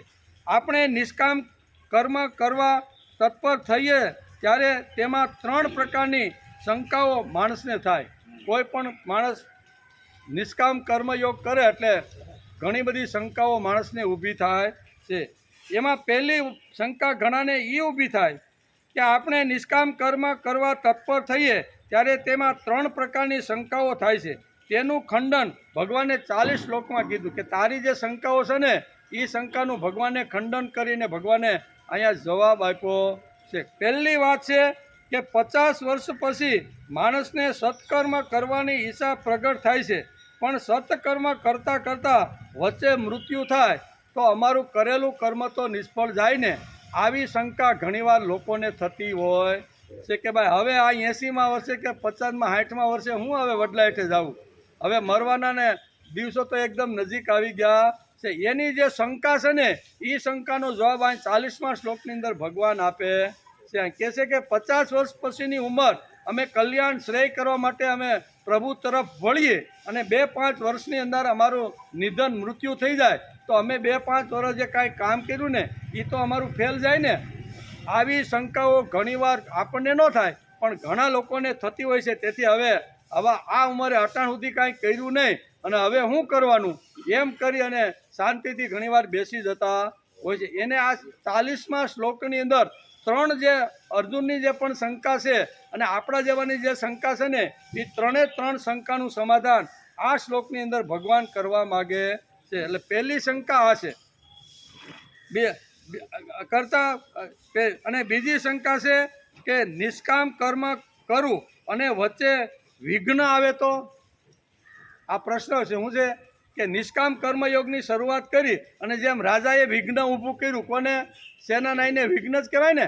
એ ભક્તિ કરતો હતો, નિષ્કામ કર્મયોગ કરતો હતો તો વિઘ્ન નાખવાની જરૂર શું? પણ આવા કોઈ વિઘ્ન આવી રીતના હોય ને વિઘ્ન કરવાવાળા એ વિઘ્ન પણ નાખે છે. તેથી ભાઈ આપણે કાંઈ કરવું નથી, સત્કર્મ કરવા લાગવું, ભગવાનનું કામ કરવા લાગવું અને કોઈ આડા પગ કરે ને કોઈ ખોટું આમ આરોપ કરે એના કરતી શાંતિથી બેસી જાઓ. આપણે આ બીજો આ લોકોનો આવી રીતનો ઘણીવાર શંકાઓ ઘણીવાર ઉત્પન્ન થતી હોય છે. 3 શંકાનો ભગવાન અહીંયા બીજા અધ્યાયના 40મા શ્લોકની અંદર અહીંયા શંકાનું નિવારણ ભગવાન કરે છે. એટલે કે નિષ્કામ કર્મ કરું અને વચ્ચે વિઘ્ન આવે તો આ કર્મ કોઈ વિપરીત ફળ આપે તો. બરાબર, કર્મને કોઈ વિપરીત ફળ, તેનો જવાબ ભગવાન આપે છે કે પ્રત્યવાયો ન વિદ્યતે. શું કહે છે? પ્રત્યવાયો ન વિદ્યતે. આના આચરણનું વિપરીત પરિણામ કોઈ દી આવતું. તું નિષ્કામ કર્મયોગ કરવા લાગ અને વચ્ચે વિઘ્ન આવે અથવા કોઈ વિઘ્ન નાખે, બરાબર, તો એનું વિપરીત પરિણામ આવતું. પ્રત્યવાયો ન વિદ્યતે આવું ભગવાને આ શ્લોકની અંદર સમજાવવાનો પ્રયત્ન કર્યો છે. પ્રત્યવાયો ન વિદ્યતે, પ્રત્યવાયો ન વિદ્યતે એમ કે ભગવાન કહે છે કે પ્રત્યવાયો ન વિદ્યતે, આચરણનું વિપરીત ફળ મળતું નથી. તું સત્કર્મ કરવા લાગ, નિષ્કામ કર્મયોગ કરવા લાગ તો એનું વિપરીત ફળ મળતું નથી. કારણ કે તું સત્કર્મ કરતો કદાચ તું અટકી જા અથવા કાર્યમાંથી હટી જા અથવા કાર્ય તને હવે નથી મારે કરવું, 10 વર્ષ કર્યા પછી બહુ કર્યું એમ કરીને તું સટકી જા તો પણ તે જે કરેલું છે ને નિષ્કામ કર્મયોગ એ તારો કોઈ દિવસ ફેલ જવાનો નથી. એમાં ભગવાન કે સ્વલ્પમપ્યસ, એટલે કે થોડું ઘણું પણ જો કરીને તું બહાર નીકળી જઈશ ને તો કરેલું કોઈ દી તારું નિષ્ફળ જવાનું નથી. પછી ત્રીજી શંકા છે કે શરૂઆત કરું અને પછી થોડું ઘણું થાય અને પછી છોડી દઉં તો ફાયદો થાય કે નુકસાન થાય? આવી ઘણીવાર આપણે થાય કે થોડું કામ કર્યું અને પછી આપણે છોડી દઈએ કે તો નુકસાન થાય કે ફાયદો થાય, આવો ઘણાને પ્રશ્ન હોય છે. એનો પણ ભગવાન આ શ્લોકની અંદર જવાબ આપે છે. નુકસાન થાય ત્યારે ભગવાન કહે છે સ્વલ્પમપ્યસ્ય ધર્મસ્ય ત્રાયતે મહતો ભયા. એના માટેનો આ જવાબ છે કે આનું થોડું પણ આચરણ જન્મ મૃત્યુ રૂપી મહાન ભયથી રક્ષા કરે. આ જે ત્રણ જે શંકાઓ આપણને હોય અથવા આવી રીતના આજના કળિયુગના અર્જુનને હોય ને, તો એ અર્જુનના મનની શંકાનું સમાધાન ભગવાન અહીંયા હું બીજા અધ્યાયના 40મા શ્લોકની આ 40મા શ્લોકમાં સમજાવે છે. કર્મ બંધ પ્રહાસ્યસી એટલે સમતા દ્વારા મનુષ્ય કર્મ બંધનથી મુક્ત થાય છે અને આના આરંભનો પણ નાશ થતો જે શું કહે છે કે નિષ્કામ કર્મયોગ કરે અને વચ્ચે વિઘ્ન આવે અથવા વચ્ચેથી છૂટી જાય અથવા વચ્ચે મરી જાય, 3 વાતો આવે. કાં તો મૃત્યુ પામે, કાં તો વચ્ચેથી છૂટી જાય અને કાં તો કેને સત્કારમાં સારા કામમાં વિઘ્ન આવે. તો અહીંયા અર્જુનનો પ્રશ્ન છે કે ભગવાન અત્યારે હું યુદ્ધ કરું, તમે કહો છો તો હાલો કરું, પણ વચ્ચે લડતા મરી જાવ તો શું થાય? તો મેં 2 દિવસ કે 5 દિવસ જે યુદ્ધ કર્યું હોય એ તો મારું ફેલ જાય ને. આ અર્જુનનો પ્રશ્ન છે. આજના કળિયુગના પણ અર્જુનના આ 3 પ્રશ્નો હતા કે ભાઈ મારે આવી રીતનું શું કહેવાય સત્કર્મ કે સારું કામ કરવું ને વિઘ્ન આવે તો શું થાય? ત્યારે ભગવાન આ શ્લોકની અંદર બહુ સારી રીતે કહે છે એટલે કે કહે છે નેહાભી ક્રમ નાશોસ્તી. પહેલી વાત આ એટલે આના આરંભનો પણ નાશ થતો. તે જે સત્કાર્યનો આરંભ કર્યો અને કરવા લાગ્યો અને વચ્ચેથી હટી ગયો તો કરેલું કર્મ નાશ પામતું. બહુ સરળ રીતે આ શ્લોકની અંદર ભગવાન આપને એકદમ સરળ સીધી ભાષાની અંદર આ ગીતા આપને સમજાવવા માગે છે કે ગીતાની અંદર આ છે. બીજી વાત છે પ્રત્યવાયો ન વિદ્યતે. બરાબર ને? કદાચ તું કામ કરતાં તને કોઈ વિઘ્ન આવે ને તો અહીં કહે છે પ્રત્યવાયો ન વિદ્યતે. આના આચરણનું વિપરીત પણ ફળ મળતું. તું એકવાર નિષ્કામ કર્મયોગની શરૂઆત કરી અને વચ્ચે કોઈ વિઘ્ન આવ્યું ને તને હટાવી દીધો, કામમાંથી તને દૂર ફેંકી દીધો, તો તે અત્યાર સુધી જે 5-10 વર્ષ જે કર્યું છે એનું શું? આવો પ્રશ્ન થાય ત્યારે ભગવાન કહે છે કે પ્રત્યવાયો ન વિદ્યતે. વિઘ્ન આવે અને નીકળી જા અને અત્યાર સુધી જે કર્યું છે એ તારું કાર્ય કોઈ ફેલ જવાનું. બહુ સરસ રીતે આ શ્લોકની અંદર આ ઘેરે જઈને ગીતા ખોલ્યો 3 વાતો આની અંદર આ વાતો લખી છે. ત્યાર પછી કહે છે કર્મ બંધ પ્રહાસ્યસી એટલે મનુષ્ય કર્મ બંધનથી મુક્ત થઈ જાય. કર્મ બંધનથી મુક્ત થઈ જાય છે. પ્રત્યવાયોના વિદ્યતે. આના આચારનું વિપરીત ફળ મળતું નથી. તેમજ સ્વલ્પમપ્યસ ધર્મસ્ય ત્રાયતે મહતો ભયાત. આ કર્મ યોગનું થોડું ઘણું પણ આચરણ કરવાથી જન્મ મૃત્યુ રૂપી મહાન ભયથી માણસની રક્ષા થઈ જાય. બહુ 3 વાતો આ ભગવાને આ શ્લોકની અંદર આપણે સમજાવવાનો પ્રયત્ન કર્યો. અને આપણી કાંઈ શંકાઓ હોય એનું પણ નિવારણ ભગવાન આ શ્લોક જો ઊંડો અભ્યાસ કરી તો આપણી શંકાઓનું નિરાકરણ પણ આ શ્લોકની અંદર આપી દીધું છે.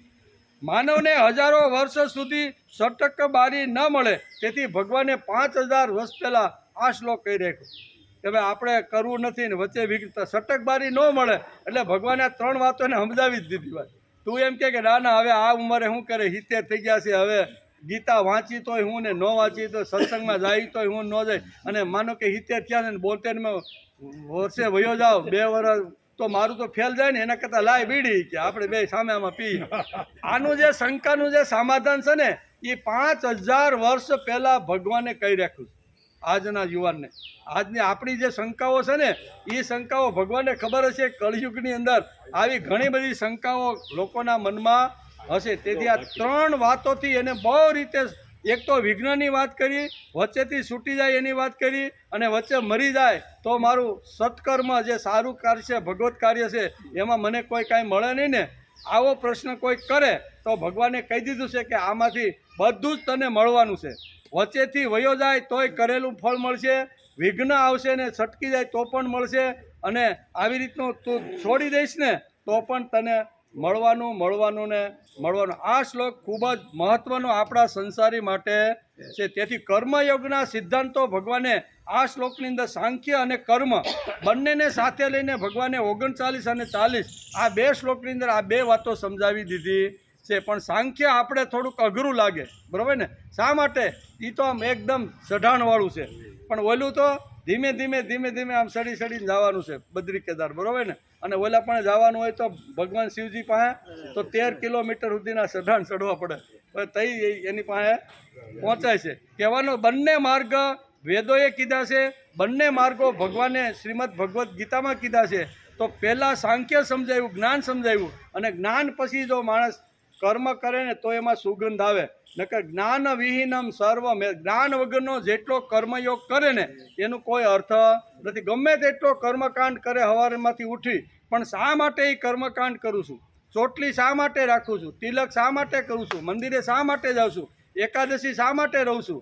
બરાબર? ગૌરી પૂજન શા માટે કરું છું? એ બધી ખબર ન હોય અને જો હાંકે જ રાખી તો ગમે એટલા વર્ષ સુધી આ બધું કરીને તો એનું ફળ મળતું નથી, એમ ભગવાનને અહીં કહેવાનું છે. તેથી સાંખ્ય પહેલાં લીધો કે પહેલાં જ્ઞાનથી જો માણસ પરિપક્વ થાય અને પછી જો એ કર્મયોગ કરે ને તો એને ખૂબ જ મોટો ફાયદો થાય છે. આ બધી વાતો સમજાવે છે. માનવને હજારો વર્ષ સુધી સટકબારી ન કરી શકે, હજારો વર્ષોનો અભ્યાસ કરીને ભગવાને શ્રીમદ ભગવદ્ ગીતાના આ બીજા અધ્યાયમાં 39 અને 40 શ્લોકની અંદર આ વાત મૂકી દીધી. માણસ સટકવો જોઈએ નહીં, નહીંતર ઘણા બાના બતાવીને આપણે ઘણીવાર ન જાવ તો નથી બાના બતાવતા. બાના બતાવી, ભાઈ કઈ દુખે છે, માથું દુખે છે, હલાતું નથી, આમ છે કરી, અને ઘણીવાર બાના બતાવી છે. ભગવાને અહીંયા પોતાના કલ્યાણ માટે, પોતાના શ્રેય માટે માણસ જો પ્રયત્ન કરે અને એની અંદર જો કાંઈ વિઘ્નો આવે તો ભગવાને એને આ બધા ઉત્તરો આપી દીધા છે. આજે 5000 વર્ષ થયા, પણ હજી 50,000 વર્ષો વીતી જાય તો પણ આ વાત બધાને જોશે ને જોશે, તો પણ આ જ વાત રહેશે, એમાં કોઈ ફેરફાર થશે નહીં. કારણ કે શ્રીમદ ભગવદ્ ગીતા એ ત્રિકાલા બાધિત ગ્રંથ છે. ત્રિકાલા બાધિત ગ્રંથ એટલે કયો ગ્રંથ? તો કે એમાં કોઈ દી ફેરફાર થાય નહીં. સાયન્સમાં ફેરફાર થાય, બરાબર? આપણે સાયન્સમાં ઘણા બધા ફેરફાર આગળ જોયા હતા ને. પહેલાં આપણે હાથની અંદર કાંઈક કપડું બાંધીને અથવા વીંટીને મસાલ કરીને આપણે કરતા, મસાલમાંથી શું કહેવાય, દીવો આવ્યો ને દીવામાંથી ફાનસ આવ્યો ને મેટ્રો પેક્સ, ફરક બધો થાય. પણ શાસ્ત્રમાં કોઈ પ્રકારનો ફરક થતો નહીં. 5000 વર્ષ પહેલાં જે વાત કીધી હોય ને એ જ શ્લોક આજે 5000 વર્ષ પછી મનુષ્યને લાગુ પડે છે. એને શાસ્ત્ર કહેવાય, એને ત્રિકાલા બાધિત સિદ્ધાંત કહેવાય છે. ભગવાને શ્રીમદ ભગવદ્ ગીતાની અંદર ત્રિકાલા બાધિત સિદ્ધાંતો સમજાવ્યા છે. આ શ્લોકમાં કર્મયોગની વિશિષ્ટતાઓ ભગવાને સમજાવી છે. કેટલી? કર્મયોગની વિશિષ્ટતા, સાંખ્ય યોગ કરતાં કર્મયોગ કેટલો શ્રેષ્ઠ છે, વધારે સારો છે, એની આ શ્લોકની અંદર સમજાવવાનો પ્રયત્ન કર્યો છે. આના આરંભનો કદી નાશ થતો નથી. પહેલી વિશિષ્ટતા એ કે માણસ જો થોડું પણ ધર્મનું કાર્ય નિષ્કામ કર્મયોગ કરે અને પ્રારંભ કરે તો એ પ્રારંભ કરેલું અને જે કાંઈ કર્મ કર્યું એનો કોઈ દી નાશ થતો નથી. પહેલી વાત આ. નિષ્કામ કર્મ યોગનો અભિક્રમનો નાશ થતો નથી. એટલે શું? તો કે આરંભ કરવો અને આગળ વધવાનું. જ્યાં માણસ સત્કર્મ કરતો મૃત્યુ પામે અને બીજું જબલું ભગવાન પહેરાવે, ત્યાં એને જે કરેલું કર્મ છે ને એ એની જોડે પ્રારંભ કરેલું કર્મ કરતાં મૃત્યુ માણસ પામે તો કરેલું કર્મ નિષ્ફળ જતું નથી. એવું અહીં ભગવાન સમજાવે છે. બીજી વાત છે કે સકામમાં ઘણીવાર આરંભનો નાશ થઈ જાય. કામના રહિત જો કોઈ પણ કર્મ કરવામાં આવે, દાખલા તરીકે આપણે શ્રીમદ ભાગવત કોઈ કે ભાઈ અમારે બેસાડવાની છે, મહારાજ પાસે જાય, મહારાજ કહે છે કે ભાઈ મને 25 લાખ તો મારા ફી થાય છે. એટલે મહારાજ જાય છે એ કેવી રીતે જાય છે? સકામ કામનાની ઈચ્છાથી જાય છે. એ 7 દિવસ સુધી જે કાંઈ વાંચે ને એનું એને ફળ મળવાનું છે, ને ફળ મળે તો જ હું જાઉં એવી કામના કરીને જો કરે ને તો અહીંયા શાસ્ત્રકારો એમ કહે છે કે સકામ કર્મ આરંભનો નાશ થઈ જાય છે. કેવો? સકામ કર્મથી આરંભનો નાશ થઈ જાય. એક આજુ હાલતું ઉદાહરણ આજે આપણે આપી શકીએ. દાખલા તરીકે આપણે 2 મહિના પહેલાં કે 3 મહિના પહેલાં ઉનાળાની અંદર માનો તલ વાવ્યો આપણે 10 વીઘાના. એટલે એ વખતે આપણે અપેક્ષા હોય કે આજે પાણી પણ સારું છે, બધું ખાતર વાત બધું બહુ સરસ છે અને હું આવી રીતનું વાવીશ તો આમાં ઓછા નામે વીઘે મને 20 મણ તલ તો ઉતરવા જોઈએ. આવી અપેક્ષા રાખી અને એ તલનું વાવેતર કરે, અંદર ખાતર નાખે, બિયારણ જે કાંઈ આંતરખેડ હોય પાણી પાય એમ કરી અને આવી રીતનું ખેડૂત કરે. પછી ધીમે ધીમે છોડ મોટો થાય, દોડવા આવે અને એકદમ હું થળિયેથી લાગ્યા હોય દોડવા અને પીસરા સુધી જોઈને હરખાઈ જાય કે આ વખતે તો 100% 22 મણ તો થવાના છે. એટલે અપેક્ષા કામના રહિત જો કર્મ કરે અને એ કર્મ જો આવી રીતનું નાશ થઈ જાય તો એ 100% નાશ જ થઈ જાય. પછી એને ફરીથી કરવું પડે છે. કેવું એનું ઉદાહરણ બહુ સરસ પાંડુરંગ શાસ્ત્રી પૂજ્ય દાદા ઘણીવાર આ દ્રષ્ટાંત આપણને આપે છે કે કામના સાથે જો માણસ સ્વાર્થથી જો એવી રીતનું કામ કરે તો એનું શું થાય? તો એનું કહે છે કે માનો દોડવા આવી ગયા, સરસ મજાનું થયું કે હવે 20 દિવસની અંદર આપણે તલ પાકી જવાના છે અને એમાંય આ વાવાઝોડું ખાબકે, બરોબર, અને વાવાઝોડું ખાબકે અને પાકમાં આવેલા બધા જે તલ છે એ 15 દિવસ સુધી એની ઉપર સતત જો વરસાદ પડે તો શું થાય? યુ ને સકામનાથી જ ભગવાન કે સકામ એટલે કે કામના સાથે જો કોઈ પણ કર્મ કરો અને એ કર્મ જો ફેલ થઈ જાય, તમે કરેલી મહેનત ફેલ થાય તો ફરીથી તમારે પાછા બીજે વર્ષે એ કાંઈ ન કે ના ના આ વાવાઝોડું વહી ગયું છે ને હવે આ એ તલ હાથમાં જ ન આવે, એ તો બધા ગયા અંદર જ, બરાબર. એ બધું ફેલ થઈ જાય અને ફેલ થઈ જાય તો ફરીથી ત્યાંથી ચાલુ થતું નથી અને ફરીથી પહેલેથી કરવું પડે. હું એવી રીતે સકામ કર્મ હોય ને તો એ જો આવી રીતનું થાય, વિઘ્ન અંદર જો આવે ને તો એ પહેલેથી પાછું કરવું પડે. પણ અહીંયા કહે છે નિષ્કામ કર્મયોગ જો માણસ કરે અને એની અંદર વિઘ્ન આવે, એની અંદર વચ્ચેથી નીકળી જાય, એની વચ્ચે મૃત્યુ આવે તો એ ફેલ જાતું નથી. એમ અહીં બહુ સરસ રીતે સમજાવવાનો આ 3 સિદ્ધાંતો અહીં ભગવાને આ શ્લોકની અંદર સમજાવ્યા છે. નિષ્કામ કર્મયોગમાં નવેસરથી પ્રારંભ કરવો પડે. હું તલ ફેલ થઈ ગયા, હાથમાં આવ્યા નહીં અને પછી તો કે કાંઈ વાંધો નહીં, ચોમાસાના વરસાદ થાય ને પછી નવેસરથી આપણે કરવું પડે કે નહીં. જ્યાંથી ફેલ થયું છે અથવા 15 દિવસ હાલ કંઈ નાના વાવાઝોડું ઉઈ ગયું પણ આખો પાક જ ફેલ થઈ ગયો છે તો પછી એનું કંઈ થઈ શકતું. સકામ કર્મમાં આરંભનો નાશ થઈ જાય છે. ખેડૂત જમીન સમતળ સરસ તૈયાર, બિયારણ, આંતરખેડ, ફળ, વાતાવરણમાં પલટો આવ્યો અને પાક નાશ. અને સકામ કર્મ મને આટલું ફળ મળશે, ફરીથી નવેસરથી આરંભ કરવો પડે. આવી રીતનો સ્વાર્થથી અથવા મને આટલું મળે એ હેતુથી જો આપણે કરીએ તો એનો પ્રારંભ ફરીથી કરવો પડે. નિષ્કામ કર્મયોગમાં નવેસરથી આરંભ કરવો પડતો નથી. જ્યાંથી અધૂરું હોય ત્યાંથી ફરીથી શરૂઆત થઈ જાય, આટલો બંનેમાં ફરક છે. એમ કે ભગવાનના એટલે કે ભગવાનના 2 સ્વભાવ છે, એક સેલ્ફલેસ લવ અને સેલ્ફલેસ વર્ક. સત્કર્મ નિષ્કામ કર્મયજ્ઞનો આરંભનો નાશ થતો નથી. કડીઓ હોય, બરાબર, દિવાલ સણવા આવે, આપણી બાઉન્ડ્રી આપણે સણવાની હોય, કડીઓ આવે અને આખો દિવસ કામ કરે અને 5 ફૂટની દિવાલ એ કરી નાખે અને પછી હાંજ પડી જાય એટલે સુનાવડું મૂકી અને ઘેરે આવીને ખાઈ પીને હોઈને તો પછી બીજે દિવસે સવારે પાછો 8 વાગે આવે ત્યારે ફરીથી કરવું પડે નહીં. એને જ્યાંથી અધૂરી 5 ફૂટની જે દિવાલ હતી ને ત્યાંથી પાછી કામની શરૂઆત થાય. એમાંય નિષ્કામ કર્મયોગનું દર્શન આપતા કહે છે કે જ્યાંથી અધૂરું હોય ત્યાંથી થાય. એમ જૂના કાળમાં આપણે પત્ર લખતા ઘણીવાર ઊંઘ આવે ને સૂઈ જાય અને એક ભાગ લખવાનો બાકી રહી ગયો હોય કે હાલો ને સવારે લખ્યું. એમ એ પત્ર સવારે લઈ અને પાછો આગળથી કાંઈ કહેવું પડે નહીં. જેટલું અધૂરું જ્યાંથી છે ત્યાંથી કહે કે ભાઈ અમે બધા મજામાં છે, તમે બધા ખુશી મજામાં છો, અમારે તો હમણાં થોડુંક વાવાઝોડુંનું પ્રમાણ છે, પાક આવું શરૂઆત જ્યાં અધૂરું હોય ત્યાંથી કરે ને. એમાં નિષ્કામ કર્મયોગ છે ને ત્યાં ભગવાન કહે છે કે એ ફેલ જાતો. 3 વાતો અહીં સમજાવી છે. કઈ? તો કે આના આરંભનો કોઈ દી નાશ થતો નથી. કેવો? કયું કર્મ? નિષ્કામ કર્મનો આરંભનો કોઈ દી નાશ થતો નથી. બીજી વાત કીધી પ્રત્યવાયો ન વિદ્યતે, આના આચરણનું વિપરીત ફળ થતું નથી. આચરણ કરે ને વચ્ચેથી અલ્પમ અપ્યસ્ય ધર્મસ્ય ત્રાયતે મહતો ભયાત, આનું થોડું ઘણું પણ આચરણ કરવાથી જન્મ મૃત્યુરૂપી મહાન ભયમાંથી માણસનું રક્ષણ થઈ જાય.